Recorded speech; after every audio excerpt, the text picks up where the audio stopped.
ডিম কষা করব বন্ধুরা, তাই গোটা কাঁচা লঙ্কা দিয়েছি এই কারণে, ঝাল কম বেশি, আমি যেহেতু একটু ঝাল বেশি খাই, সবাই তো সমান খায় না।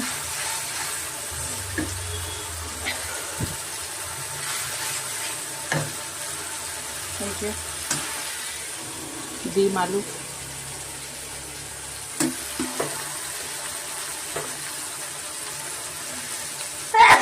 মা হাঁসের ডিম কিনতে এগুলো, হাঁসের ডিম সব কটাই হাঁসের ডিম, আর হাঁসের ডিম আমার দারুণ লাগে। চলো বন্ধুরা, শুভ দুপুর। ভিডিওটা কেমন লাগলো রান্নার, আমি তো করি না এইসব ভিডিও, মনে হলো তো কেমন লাগলো অবশ্যই জানাবে,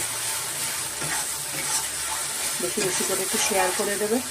সব কিছুই আছে, পেঁয়াজ কুচিয়ে দিয়েছি, জিরে ফোড়ন, শুকনো লঙ্কা ফোড়ন, আর পেঁয়াজ পেস্টও দিয়েছি, আদা রসুন পেস্ট, আর বাকি নুন হলুদ তো ওগুলো বলার কিছু নেই, সব দিয়েই দিয়েছি। চলো tata, bye, love you all YouTube চ্যানেলে। দিয়ে দিয়েছি ডিম আলু একসাথে কষা হবে, অল্প জলও কিন্তু অল্প দেবো, বেশি জল দেবো না।